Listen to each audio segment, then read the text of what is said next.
Hello दोस्तों, स्वागत है हमारे इस चैनल अमन एस्पिरेंट्स लाइफ में। हम रेलवे भर्ती परीक्षा 2026 की तैयारी करेंगे। तो आज इस नए क्लास में हम लोग इम्पोर्टेंट साइंस क्लासेस देखेंगे, जिसमें ऑल आरआरबी एग्जाम 2026 में पूछे गए क्वेश्चन जो हर साल आए हुए हैं। तो बिना देरी किए चलते हैं। कहता है कि वंशागति के अध्ययन से संबंधित जीव विज्ञान की शाखा है। इसमें पूछा गया कि वंशागति का अध्ययन जीव विज्ञान की किस शाखा में किया जाता है। तो अनुवांशिकी में वंशागति का अध्ययन किया जाता है। तो इसका राइट आंसर ऑप्शन सी होगा। हमारा अगला क्वेश्चन है, अनुवांशिकता शब्द किसने दिया था। इसमें पूछा गया है कि अनुवांशिकता शब्द किसने दिया था। तो साथियों, अनुवांशिकता शब्द वेटसन के द्वारा दिया गया था। किसके द्वारा? बेटसन के द्वारा अनुवांशिकता शब्द दिया गया था। तो इसका राइट आंसर बेटसन होगा। साथियों, यहाँ पर ऑप्शन है जो मिस्टेक हो गए हैं, ये गलत हो गए हैं, इनमें से कोई ऑप्शन नहीं है। तो अनुवांशिकता शब्द है जो बेटसन के द्वारा दिया गया था। हमारा अगला क्वेश्चन है, किसके द्वारा अनुवांशिकता के विज्ञान को अनुवांशिकी कहा गया। इसमें पूछा गया है कि किसके द्वारा अनुवांशिकता के विज्ञान को अनुवांशिकी कहा गया था। तो बेटसन के द्वारा अनुवांशिकता के विज्ञान को अनुवांशिकी कहा गया था। इसका राइट आंसर ऑप्शन डी होगा। हमारा अगला क्वेश्चन है, अनुवांशिकता के जनक हैं। तो अनुवांशिकता के जनक कौन है? तो ग्रेगर मेंडल है जो अनुवांशिकता के जनक हैं। तो इसका राइट आंसर ऑप्शन डी होगा। हमारा अगला क्वेश्चन है, अनुवांशिकी उत्परिवर्तन होता है। इसमें पूछा गया कि अनुवांशिकी किस में उत्परिवर्तन होता है। तो अनुवांशिकी क्रोमोसोम में उत्परिवर्तन होता है। किसमें? क्रोमोसोम में उत्परिवर्तन होता है। तो इसका राइट आंसर ऑप्शन सी होगा। हमारा अगला क्वेश्चन है, जीन शब्द का सर्वप्रथम प्रयोग किसने किया था। साथियों, यहाँ पर जीन होगा कि जीन शब्द का सर्वप्रथम प्रयोग किसने किया था। तो जीन शब्द का सर्वप्रथम प्रयोग जॉनसन ने किया था। किसने किया था? जॉनसन के द्वारा सर्वप्रथम जीन शब्द का प्रयोग किया गया था। तो इसका राइट आंसर ऑप्शन डी होगा। हमारा अगला क्वेश्चन है, मेंडल ने किस पौधे का संकरण प्रयोग किया। इसमें पूछा गया कि मेंडल ने किस पौधे का संकरण प्रयोग किया था। तो मेंडल ने गॉर्डन पी या मटर के पौधे का संकरण प्रयोग किया था। तो इसका राइट आंसर ऑप्शन सी होगा। हमारा अगला क्वेश्चन है, मेंडल ने मटर के पौधे का चयन किया क्योंकि। साथियों, इसमें पूछा गया कि मेंडल ने मटर के पौधे का चयन क्यों किया था। इसलिए किया था क्योंकि इसमें विपर्याय लक्षण उपस्थित होते हैं। तो इसका राइट आंसर ऑप्शन सी होगा। हमारा अगला क्वेश्चन है, जीन्स बने होते हैं। इसमें पूछा गया कि जीन्स किसके बने होते हैं। तो जीन्स डीएनए के बने होते हैं। तो इसका राइट आंसर ऑप्शन ए होगा। हमारा अगला क्वेश्चन है, सन 1959, साथियों यहाँ पर 1959 होगा। सन 1959 में कृत्रिम रूप से डीएनए को संश्लेषण करने हेतु नोबेल पुरस्कार किसको मिला। इसमें पूछा गया कि 1959 में कृत्रिम रूप से डीएनए को संश्लेषण करने हेतु सर्वप्रथम नोबेल पुरस्कार किसको मिला था। तो नोबेल पुरस्कार कॉर्नर वर्ग को मिला था। किसको? कॉर्नर वर्ग को 1959 में कृत्रिम रूप से डीएनए संश्लेषण करने हेतु नोबेल पुरस्कार मिला था। तो इसका राइट आंसर ऑप्शन ए होगा। हमारा अगला क्वेश्चन है, प्रयोगशाला में सर्वप्रथम डीएनए का संश्लेषण किया था। इसमें पूछा गया कि प्रयोगशाला में सर्वप्रथम डीएनए का संश्लेषण किसके द्वारा किया गया था। तो प्रयोगशाला में डीएनए का संश्लेषण डॉक्टर हरगोविंद खुराना के द्वारा किया गया था। किसके द्वारा? डॉक्टर हरगोविंद खुराना के द्वारा किया गया था। इसका राइट आंसर ऑप्शन बी होगा। हमारा अगला क्वेश्चन है, सेल नाम किस जीव वैज्ञानिक ने सर्वप्रथम दिया था। इसमें पूछा गया कि सेल शब्द है जो सर्वप्रथम किस जीव वैज्ञानिक ने दिया था।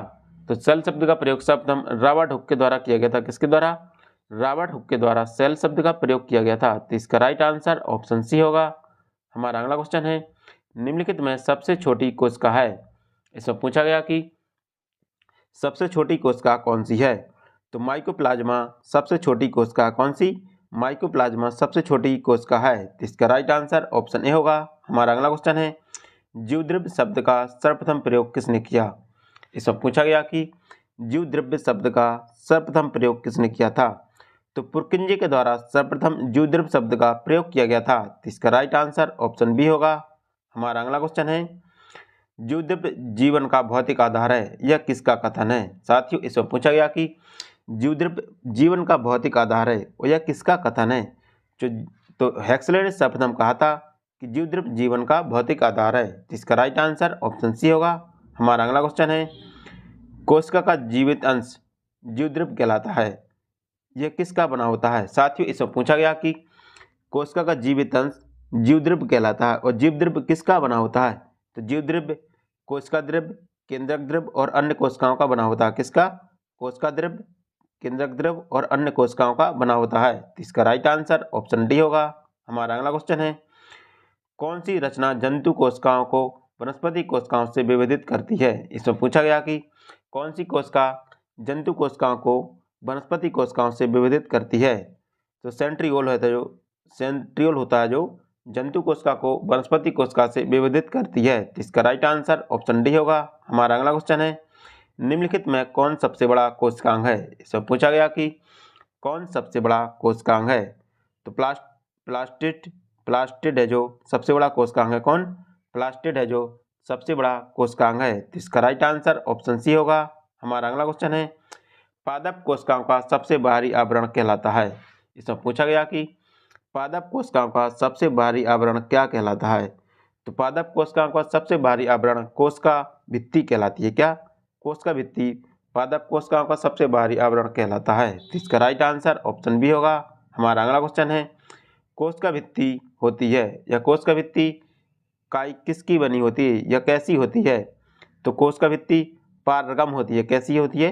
कोशिका भित्ति होती है जो पारगम होती है। तो इसका राइट आंसर ऑप्शन ए होगा। हमारा अगला क्वेश्चन है, कोशिका को एक निश्चित रूप प्रदान करती है? इसमें पूछा गया कि कोशिका को एक निश्चित रूप प्रदान कौन करती है? तो कोशिका भित्ति होती है जो कोशिका को एक निश्चित रूप प्रदान करती है। तो इसका राइट आंसर ऑप्शन बी होगा। हमारा अगला क्वेश्चन है, कौन सा कोशिकांग केवल पादप कोशिकाओं में पाया जाता है? साथियों, इसमें पूछा गया कि कौन सा कोशिकांग केवल पादप कोशिकाओं में पाया जाता है? साथियों, पादप कोशिकाओं में सभी कोशिकांग पाए जाते हैं। उसमें कोशिका भित्ति होती है, लवक होते हैं और रिक्तकाएं होती हैं। तो इसका राइट आंसर ऑप्शन होगा ऑप्शन डी, उपरोक्त सभी। हमारा अगला क्वेश्चन है, माइटोकॉन्ड्रिया की खोज किसने की? इसमें पूछा गया कि माइटोकॉन्ड्रिया की खोज किसके द्वारा की गई थी? तो माइटोकॉन्ड्रिया की खोज अल्टमीन के द्वारा की गई थी। किसके द्वारा? अल्टमीन के द्वारा माइटोकॉन्ड्रिया की खोज की गई थी। तो इसका राइट आंसर ऑप्शन ए होगा। हमारा अगला क्वेश्चन है, कोशिका का ऊर्जा गृह या पावर हाउस किसको कहा जाता है? इससे पूछा गया कि कोशिका का ऊर्जा गृह या पावर हाउस किसको कहा जाता है? तो माइटोकॉन्ड्रिया को कोशिका का पावर हाउस कहते हैं। तो इसका राइट आंसर ऑप्शन सी होगा। हमारा अगला क्वेश्चन है, यदि माइटोकॉन्ड्रिया काम करना बंद कर दे तो कोशिका में कौन सा कार्य नहीं होगा? साथियों, इसमें पूछा गया है कि यदि माइटोकॉन्ड्रिया काम करना बंद कर दे तो कोशिका में कौन सा कार्य नहीं होगा? तो कोशिका में भोजन का ऑक्सीकरण नहीं होगा। क्या होगा? भोजन का ऑक्सीकरण नहीं होगा। तो इसका राइट आंसर ऑप्शन बी होगा। आपको बताना है कि माइटोकॉन्ड्रिया किस में अनुपस्थित होता है? तो माइटोकॉन्ड्रिया जो जीवाणु में अनुपस्थित होता है। किसमें? जीवाणु में अनुपस्थित होता है। तो इसका राइट आंसर ऑप्शन सी होगा। हमारा अगला क्वेश्चन है, माइटोकॉन्ड्रिया के किस भाग में एटीपी रासायनिक अपक्रिया होती है? साथियों, आपको बताना है कि माइटोकॉन्ड्रिया के किस भाग में एटीपी रासायनिक अपक्रिया होती है? तो आंतरिक झिल्ली में एटीपी रासायनिक अपक्रिया होती है। तो इसका राइट आंसर ऑप्शन सी होगा। हमारा अगला क्वेश्चन है, निम्नलिखित में से किस कोश का अंग में डीएनए होता है? इसमें पूछा गया कि किस कोश का अंग में डीएनए पाया जाता है? तो माइटोकॉन्ड्रिया में डीएनए पाया जाता है। किसमें? माइटोकॉन्ड्रिया में डीएनए पाया जाता है। तो इसका राइट आंसर ऑप्शन बी होगा। हमारा अगला क्वेश्चन है, कोशिका में राइबोसोम की अनुपस्थिति में कौन सा कार्य नहीं होगा? इसमें पूछा गया साथियों कि कोशिका में राइबोसोम की अनुपस्थिति में कौन सा कार्य नहीं होगा? तो राइबोसोम की अनुपस्थिति में प्रोटीन संश्लेषण का कार्य नहीं होगा। क्या? प्रोटीन संश्लेषण का कार्य नहीं होगा। तो इसका राइट आंसर ऑप्शन सी होगा। हमारा अगला क्वेश्चन है, कोशिका में प्रोटीन संश्लेषण कहाँ होता है? साथियों, इसमें पूछा गया कि कोशिका में प्रोटीन संश्लेषण कहाँ पर होता है? तो कोशिका में प्रोटीन संश्लेषण राइबोसोम में होता है। कहाँ पर? राइबोसोम में होता है। तो इसका राइट आंसर ऑप्शन बी होगा। साथियों, यहाँ पर ऑप्शन बी है, ऑप्शन गलत हो गए हैं। राइबोसोम में प्रोटीन संश्लेषण होता है। हमारा अगला क्वेश्चन है, प्रोटीन निर्माण का सक्रिय स्थल है। इसमें पूछा गया कि प्रोटीन निर्माण का सक्रिय स्थल कौन सा है? तो प्रोटीन निर्माण का सक्रिय स्थल राइबोसोम है। क्या? राइबोसोम प्रोटीन निर्माण का एक सक्रिय स्थल है। तो इसका राइट आंसर ऑप्शन बी होगा। हमारा अगला क्वेश्चन है, कोशिका श्वसन का सक्रिय स्थल है। इसमें पूछा गया कि कोशिका श्वसन का सक्रिय स्थल कौन सा है? तो माइटोकॉन्ड्रिया है जो कोशिका श्वसन का एक सक्रिय स्थल है। तो इसका राइट आंसर ऑप्शन बी होगा। हमारा अगला क्वेश्चन है, अवर्णीय लवक मुख्यतः पाए जाते हैं। साथियों, इसमें पूछा गया कि अवर्णीय लवक मुख्यतः कहाँ पर पाए जाते हैं? साथियों, अवर्णीय लवक होते हैं जो जड़ों की कोशिकाओं में पाए जाते हैं। कहाँ पर? जड़ों की कोशिकाओं में पाए जाते हैं। तो इसका राइट आंसर ऑप्शन ए होगा। हमारा अगला क्वेश्चन है, फूलों और बीजों को विभिन्न प्रकार के आकर्षक रंग प्रदान करता है। इससे पूछा गया कि फूलों और बीजों को आकर्षण रंग कौन प्रदान करता है या किसके द्वारा आकर्षक रंग प्रदान किए जाते हैं। तो क्रोमोप्लास्ट के द्वारा फूलों को रंग प्रदान किए जाते हैं। किसके द्वारा? क्रोमोप्लास्ट के द्वारा फूलों को रंग प्रदान किए जाते हैं। तो इसका राइट आंसर ऑप्शन बी होगा। हमारा अगला क्वेश्चन है, पत्तियों को हरा रंग प्रदान करता है। इसमें पूछा गया कि पत्तियों को हरा रंग कौन प्रदान करता है। तो क्लोरोप्लास्ट पत्तियों को हरा रंग प्रदान करता है। तो इसका राइट आंसर ऑप्शन बी होगा। हमारा अगला क्वेश्चन है, कोशिका की आत्महत्या की थैली कहलाता है। इसमें पूछा गया कि कोशिका की आत्महत्या की थैली किसे कहा जाता है। तो कोशिका की आत्महत्या की थैली लाइसोसोम को कहते हैं। किसको? लाइसोसोम को कोशिका की आत्महत्या की थैली कहते हैं। तो इसका राइट आंसर ऑप्शन ए होगा। हमारा अगला क्वेश्चन है, 80% से अधिक सेल कोशिका में पाए जाने वाला पदार्थ है।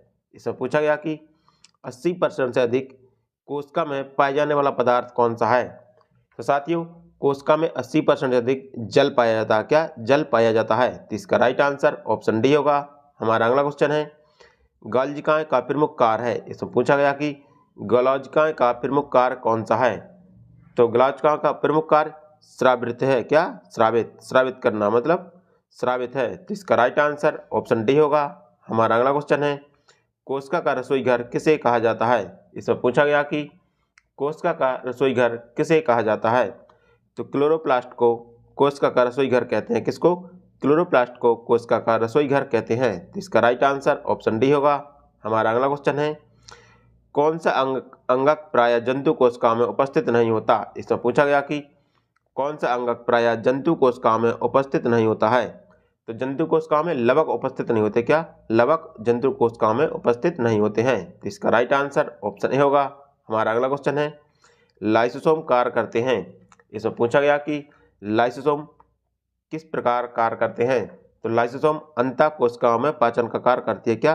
अंतः कोशिकी पाचन में कार्य करती हैं। तो इसका राइट आंसर ऑप्शन सी होगा। हमारा अगला क्वेश्चन है, डीएनए में द्वि हेलिक्स प्रारूप को पहली बार किसने प्रस्तावित किया था। साथ ही इसमें पूछा गया कि डीएनए में द्वि हेलिक्स प्रारूप को पहली बार किसके द्वारा प्रस्तावित किया गया था। तो डीएनए में द्वि हेलिक्स प्रारूप को पहली बार वाटसन एवं क्रिक के द्वारा प्रस्तावित किया गया था। किसके द्वारा? वाटसन एवं क्रिक के द्वारा प्रस्तावित किया गया था। तो इसका राइट आंसर ऑप्शन ए होगा। हमारा अगला क्वेश्चन है, न्यूक्लियस की खोज सर्वप्रथम किसने की थी। साथियों, इसमें पूछा गया कि न्यूक्लियस की सर्वप्रथम खोज किसके द्वारा की गई थी। तो न्यूक्लियस की सर्वप्रथम खोज ब्राउन के द्वारा की गई थी। किसके द्वारा? ब्राउन ने सर्वप्रथम न्यूक्लियस की खोज की थी। इसका राइट आंसर ऑप्शन डी होगा। हमारा अगला क्वेश्चन है, कोशिका की क्रियात्मक गतिविधि नियंत्रित होती है। इसमें पूछा गया कि कोशिका की क्रियात्मक गतिविधियां नियंत्रित किसके द्वारा होती हैं। तो कोशिका की क्रियात्मक गतिविधियां जो केंद्रक के द्वारा नियंत्रित होती हैं। किसके द्वारा? केंद्रक के द्वारा नियंत्रित होती हैं। तो इसका राइट आंसर ऑप्शन डी होगा। हमारा अगला क्वेश्चन है, गुणसूत्र शब्द प्रदान किया। इसमें पूछा गया कि गुणसूत्र शब्द किसके द्वारा प्रदान किया गया था। तो गुणसूत्र शब्द बाल्डेयर के द्वारा प्रदान किया गया था। किसके द्वारा? बाल्डेयर के द्वारा गुणसूत्र शब्द प्रदान किया गया था। तो इसका राइट आंसर ऑप्शन बी होगा। हमारा अगला क्वेश्चन है, अंतःप्रादिप जालिकाओं की खोज की थी। इसमें पूछा गया कि अंतःप्रादिप जालिकाओं की खोज किसके द्वारा की गई थी। तो पोर्टर के द्वारा अंतःप्रादिप जालिकाओं की खोज की गई थी। तो इसका राइट आंसर ऑप्शन बी होगा। हमारा अगला क्वेश्चन है, निम्नलिखित कोशिका अंगकों में कौन सा एक अर्धपारगम है। साथियों, इसमें पूछा गया कि कौन सा कोशिका अंग एक अर्धपारगम है। तो कोशिका झिल्ली है जो एक अर्धपारगम झिल्ली है। तो इसका राइट आंसर ऑप्शन ए होगा। हमारा अगला क्वेश्चन है, न्यूक्लियस के बाहर डीएनए कहाँ मिलता है। इसमें पूछा गया कि न्यूक्लियस के बाहर डीएनए कहाँ मिलता है। तो साथियों, कोशिका न्यूक्लियस के बाहर डीएनए जो माइटोकॉन्ड्रिया में मिलता है। कहाँ पर? माइटोकॉन्ड्रिया में मिलता है। तो इसका राइट आंसर ऑप्शन सी होगा। हमारा अगला क्वेश्चन है, निम्नलिखित में से किस कोशिका अंग से लाइसोसोम बनता है। इसमें पूछा गया कि किस कोशिका अंग से लाइसोसोम बनता है। तो गोल्जिकाओं के द्वारा लाइसोसोम बनता है। कहाँ पर? गोल्जिकाओं के द्वारा लाइसोसोम बनता है। तो इसका राइट आंसर ऑप्शन सी होगा। हमारा अगला क्वेश्चन है, कोश की प्रक्रियाओं के लिए ऊर्जा मुद्रा निम्नलिखित में से किसे कहते हैं। साथियों, इसमें पूछा गया कि कोशिकीय प्रक्रियाओं के लिए ऊर्जा मुद्रा किसे कहते हैं? तो कोशिकीय प्रक्रियाओं के लिए ऊर्जा मुद्रा एटीपी को कहते हैं। किसको? एटीपी को कहते हैं। तो इसका राइट आंसर ऑप्शन बी होगा। इसमें पूछा गया कि परिस्थिति शब्द को सर्वप्रथम प्रतिपादित करने का श्रेय किसे जाता है? तो किसे जाता है?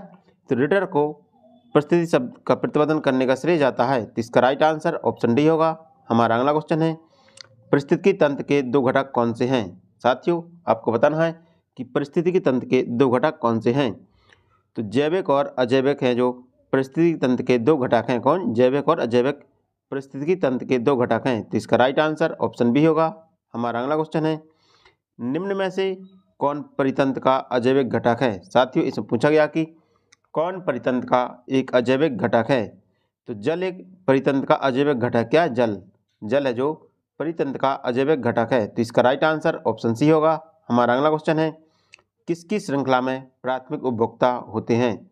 साथियों, इसमें पूछा गया कि किसकी श्रृंखला में प्राथमिक उपभोक्ता होते हैं? तो शाकाहारी की श्रृंखला में प्राथमिक उपभोक्ता होते हैं। तो इसका राइट आंसर ऑप्शन बी होगा। हमारा अगला क्वेश्चन है, परितंत्र में ऊर्जा का प्राथमिक तथा मुख्य स्रोत होता है। साथियों, इसमें पूछा गया कि परितंत्र में ऊर्जा का प्राथमिक तथा मुख्य स्रोत कौन सा होता है?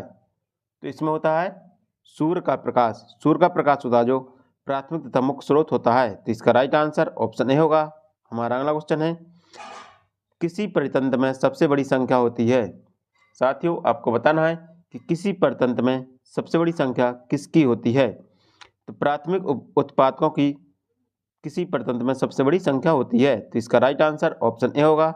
हमारा अगला क्वेश्चन है, वायु और जल की क्रिया द्वारा भूमि का हटाव कहलाता है। साथ ही इसमें पूछा गया कि वायु और जल के द्वारा भूमि के हटाव को क्या कहते हैं? तो वायु और जल के द्वारा भूमि के हटाव को अपरदन कहते हैं। क्या? अपरदन कहते हैं। तो इसका राइट आंसर ऑप्शन ए होगा। हमारा अगला क्वेश्चन है, मृदा अपरदन को रोका जा सकता है। साथियों, इसमें पूछा गया कि मृदा अपरदन को किसके द्वारा रोका जा सकता है? तो मृदा अपरदन को वनों को उगाकर या वनों को लगाकर रोका जा सकता है। तो इसका राइट आंसर ऑप्शन सी होगा। हमारा अगला क्वेश्चन है, बाढ़ को रोका जा सकता है। साथियों, इसमें पूछा गया कि बाढ़ को किसके द्वारा रोका जा सकता है? साथियों, यह बहुत ही इंपॉर्टेंट क्वेश्चन है क्योंकि यह एसएससी 2013 में पूछा गया है। तो बाढ़ को किसके द्वारा रोका जा सकता है? तो नदियों पर बांध बनाकर और वृक्षारोपण करके बाढ़ को रोका जा सकता है। तो इसका राइट आंसर ऑप्शन डी होगा। हमारा अगला क्वेश्चन है, मुख्यतः मैंग्रोव वाले ज्वारी वन कहाँ पाए जाते हैं? साथियों, ये सभी क्वेश्चन बार बार परीक्षा में पूछे गए हैं। ये किसी न किसी परीक्षा में जरूर पूछे गए हैं, तो इनको आप जरूर याद रखें। तो आपको बताना है कि मुख्यतः मैंग्रोव वाले ज्वारी वन कहाँ पाए जाते हैं? तो मैंग्रोव वन है जो सुंदरबन डेल्टा में पाए जाते हैं। कहाँ पर? सुंदरबन डेल्टा में पाए जाते हैं। यह कहाँ पर है? ये पश्चिम बंगाल, मतलब बंगाल की खाड़ी में, पश्चिम बंगाल के पास में बंगाल की खाड़ी में है सुंदरबन डेल्टा। तो इसका राइट आंसर ऑप्शन सी होगा। हमारा अगला क्वेश्चन है, मैंग्रोव वनस्पति का मुख्य घटक है। साथियों, इसमें पूछा गया कि मैंग्रोव वनस्पति का मुख्य घटक कौन सा है? तो राइजोफोरा है जो मैंग्रोव वनस्पति का मुख्य घटक है। तो इसका राइट आंसर ऑप्शन ए होगा। हमारा अगला क्वेश्चन है, समुद्र किनारे की वनस्पति कहलाती है। साथियों, अभी तक आपने हमारा चैनल सब्सक्राइब नहीं किया तो चैनल को सब्सक्राइब करें और वीडियो को लाइक करें। साथियों, इसमें हम सभी ऐसे महत्वपूर्ण प्रश्नों को लेकर आए हैं जो बार बार परीक्षाओं में पूछे गए हैं। चलिए, तो आपको बताना है कि समुद्र के किनारे की वनस्पति कहलाती है। तो समुद्र के किनारे की वनस्पति लवणोभिद वनस्पति कहलाती है। कैसी? लवणोभिद वनस्पति कहलाती है। तो इसका राइट आंसर ऑप्शन ए होगा। हमारा अगला क्वेश्चन है, यदि संसार के सभी पौधे मर जाएं तो किसकी कमी के कारण सभी जंतु मर जाएंगे? साथियों, इसमें पूछा गया कि यदि संसार के सभी पौधे मर जाएं तो किसकी कमी के कारण सभी जंतु मर जाएंगे? तो सभी जंतु ऑक्सीजन की कमी के कारण मर जाएंगे। किसकी कमी के कारण? ऑक्सीजन की कमी के कारण सभी जंतु मर जाएंगे। तो इसका राइट आंसर ऑप्शन ए होगा। हमारा अगला क्वेश्चन है, संसार का सबसे बड़ा परतंत्र है। इससे पूछा गया कि संसार का सबसे बड़ा परितंत्र कौन सा है? तो सागर है जो संसार का सबसे बड़ा परितंत्र है। तो इसका राइट आंसर ऑप्शन सी होगा। हमारा अगला क्वेश्चन है, मृदा अपरदन को रोका जा सकता है। साथियों, इसमें पूछा गया कि मृदा अपरदन को किसके द्वारा रोका जा सकता है? तो मृदा अपरदन को वन रोपण के द्वारा रोका जा सकता है। किसके द्वारा? वन रोपण के द्वारा रोका जा सकता है। इसका राइट आंसर ऑप्शन सी होगा। हमारा अगला क्वेश्चन है, जब हम बकरी का मांस खाते हैं तो हम। साथियों, इसमें पूछा गया कि जब हम बकरी का मांस खाते हैं तो हम किस श्रेणी में आते हैं या किस उपभोक्ता के अंतर्गत आते हैं? तो हम द्वितीय उपभोक्ता के अंतर्गत आते हैं। जब हम बकरी का मांस खाते हैं तो हम द्वितीय उपभोक्ता के अंतर्गत आते हैं। तो इसका राइट आंसर ऑप्शन बी होगा। हमारा अगला क्वेश्चन है, सौर ऊर्जा किससे प्राप्त होती है? साथियों, ऐसे question UP police, SSC GD, SSC bank railway में ज़्यादातर पूछे जाते हैं। तो ऐसे प्रश्नों को आपको मार्क कर लेना है और उनको याद रखना है। तो आपको बताना है कि सौर ऊर्जा किससे प्राप्त होती है? तो सौर ऊर्जा हमें सूर्य से प्राप्त होती है। किससे? सूर्य से प्राप्त होती है। तो इसका राइट आंसर ऑप्शन सी होगा। हमारा अगला क्वेश्चन है, हाइड्रोफाइट कहलाते हैं। साथियों, इसमें पूछा गया कि हाइड्रोफाइट्स क्या कहलाते हैं? साथियों, यह क्वेश्चन बहुत ही इंपॉर्टेंट क्वेश्चन है, इसको आप जरूर मार्क करें कि हाइड्रोफाइट क्या कहलाते हैं। तो हाइड्रोफाइट एक जली पौधे है। कैसे हैं? एक जली पौधा है। तो इसका right answer option A B होगा। हमारा अगला क्वेश्चन है, निम्नलिखित में से कौन सा पौधा मरुद्भिद है? साथियों, इसमें पूछा गया कि कौन सा पौधा है जो एक मरुद्भिद है? तो करील का पौधा जो एक मरुद्भिद है। कौन सा? करील का पौधा है जो एक मरुद्भिद है। तो इसका राइट आंसर ऑप्शन सी होगा। हमारा अगला क्वेश्चन है, पर्यावरण के अजैविक घटक का उदाहरण है। साथियों, इसमें पूछा गया कि पर्यावरण के अजैविक घटक का उदाहरण कौन सा है? तो पर्यावरण के अजैविक घटक का उदाहरण वायु है। क्या है? वायु है। तो इसका राइट आंसर ऑप्शन सी होगा। हमारा अगला क्वेश्चन है, सौर ऊर्जा का सबसे बड़ा यौगिकीकरण कौन है? इसमें पूछा गया कि सौर ऊर्जा का सबसे बड़ा यौगिकीकरण कौन सा है? तो सौर ऊर्जा का सबसे बड़ा यौगिकीकरण हरे पौधे हैं। कौन सा? हरे पौधे हैं। तो इसका राइट आंसर ऑप्शन डी होगा। हमारा अगला क्वेश्चन है, परिस्थिति संतुलन बनाए रखने के लिए भारत में वन क्षेत्र कितने अनुपात में होना चाहिए? साथियों, इस प्रकार के प्रश्न जरूर पूछे जाते हैं, तो इनको आप याद जरूर रखें क्योंकि ये क्वेश्चन बार बार रिपीट होते रहते हैं। तो आपको बताना है कि परिस्थिति संतुलन बनाए रखने के लिए भारत में वन क्षेत्र कितने अनुपात में होना चाहिए? तो भारत में वन क्षेत्र 33.3% अनुपात में होना चाहिए। इसका राइट आंसर ऑप्शन सी होगा। हमारा अगला क्वेश्चन है, रेगिस्तान में पैदा होने वाला पौधा कहलाते हैं। इसमें पूछा गया कि रेगिस्तान में पैदा होने वाले पौधे क्या कहलाते हैं? तो रेगिस्तान में पैदा होने वाले पौधे जीरोफाइट्स कहलाते हैं। क्या कहलाते हैं? जीरोफाइट्स कहलाते हैं। इसके अंदर नांगफनी आते हैं। क्या? नांगफनी जैसे पौधे रेगिस्तान में पाए जाते हैं। तो इसका राइट आंसर ऑप्शन सी होगा। हमारा अगला क्वेश्चन है, निम्नलिखित में से कौन सा सबसे अधिक स्थिर परितंत्र है? इसमें पूछा गया कि सबसे अधिक स्थिर परितंत्र कौन सा है? तो सागर जो महासागर है जो सबसे अधिक स्थिर परितंत्र है। तो इसका राइट आंसर ऑप्शन ए होगा। हमारा अगला क्वेश्चन है, पृथ्वी शिखर सम्मेलन हुआ था। साथियों, इसमें पूछा गया कि पृथ्वी शिखर सम्मेलन कहाँ पर हुआ था? तो पृथ्वी शिखर सम्मेलन रियो डी जेनेरियो में हुआ था। कहाँ पर? रियो डी जेनेरियो में हुआ था। तो इसका राइट आंसर ऑप्शन डी होगा।